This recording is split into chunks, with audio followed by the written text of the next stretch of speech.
Halo semuanya, jumpa lagi di pembelajaran online-nya.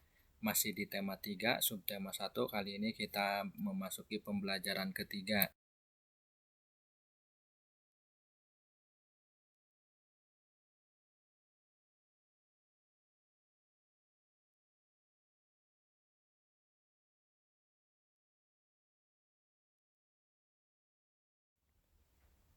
Pada pembelajaran ketiga kali ini kita akan bahas tentang bagian-bagian tumbuhan. Setiap tumbuhan memiliki bagian-bagian dan fungsi-fungsi tertentu.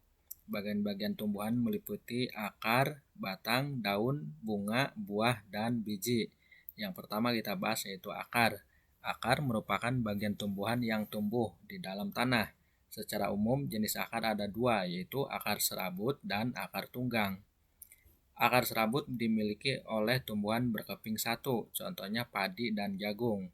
Sedangkan akar tunggang dimiliki oleh tumbuhan berkeping dua, contohnya mangga dan jambu.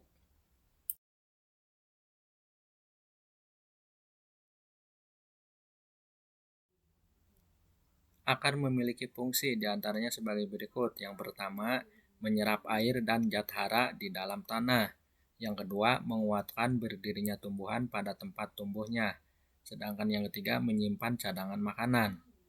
Ada beberapa bentuk akar lain pada tumbuhan tertentu, misalnya sebagai berikut.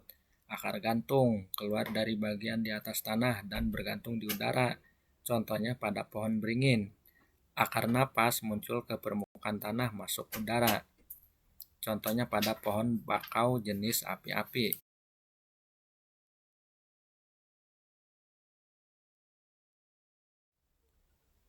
Berikutnya yaitu akar tunjang, tumbuh ke segala arah untuk menunjang batang. Contohnya pada pohon pandan. Bagian-bagian tumbuhan berikutnya yaitu batang. Batang adalah bagian tumbuhan yang berada di atas tanah.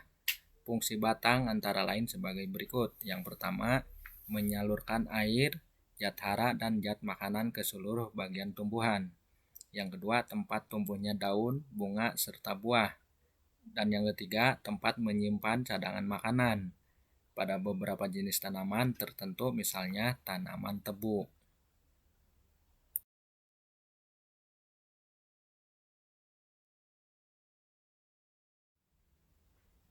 Tumbuhan ada yang memiliki batang berkayu seperti pohon jati, mangga, dan beringin. Batang berkayu memiliki zat kayu dan kandungan air yang lebih sedikit. Selain itu ada juga batang basah dan berongga seperti bayam, seledri, jagung, dan rumput. Batang basah dan berongga atau lunak mengandung air dan udara yang lebih banyak.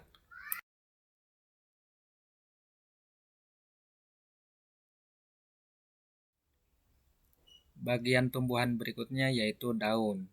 Daun berfungsi sebagai tempat berfotosintesis. Fotosintesis adalah proses pembuatan makanan pada tumbuhan dengan bantuan energi cahaya matahari. Selain itu, daun juga berguna sebagai tempat penguapan air dan sebagai alat pernapasan pada tumbuhan. Daun dapat dibedakan berdasarkan bentuk tulang daunnya, misalnya sebagai berikut. Bentuk bentuk tulang daun menyirip, ada juga bentuk tulang daun menjari, ada juga bentuk tulang daun sejajar.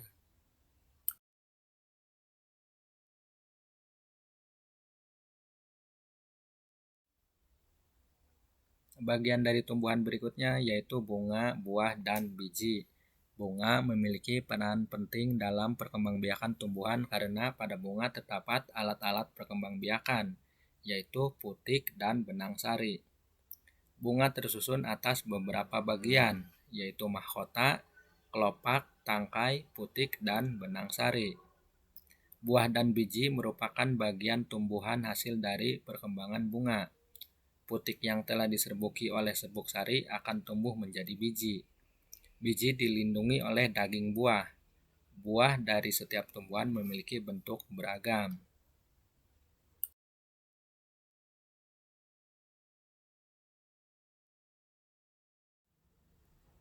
Sekarang ayo berlatih mengerjakan soal-soal berikut sebagai tugas pertama dalam pembelajaran kali ini.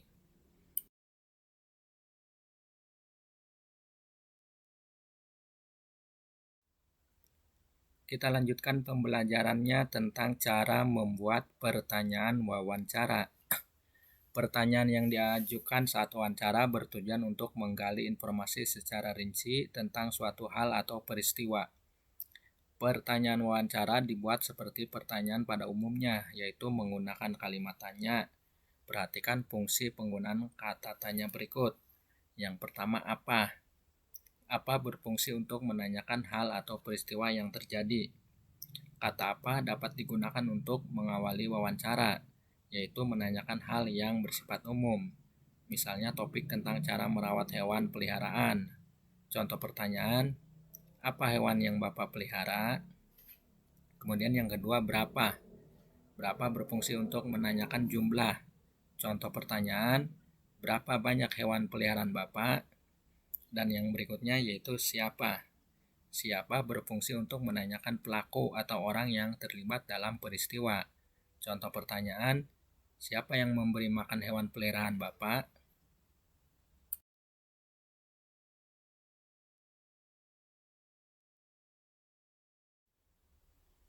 Berikutnya yaitu di mana. Di mana berfungsi untuk menanyakan tempat kejadian peristiwa. Contoh pertanyaan, di mana Bapak membeli makanan hewan?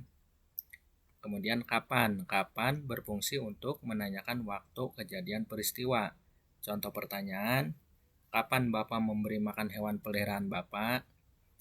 Lalu mengapa? Mengapa berfungsi untuk menanyakan sebab terjadinya peristiwa.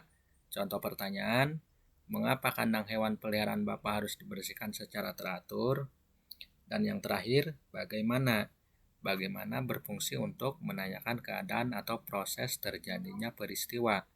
Contoh pertanyaan, bagaimana cara Bapak membersihkan tubuh hewan peliharaan?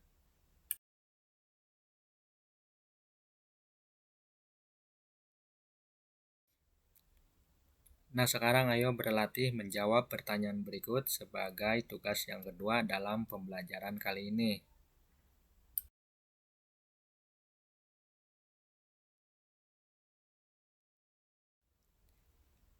Demikian pembelajaran ketiga pada tema 3 subtema 1 kali ini.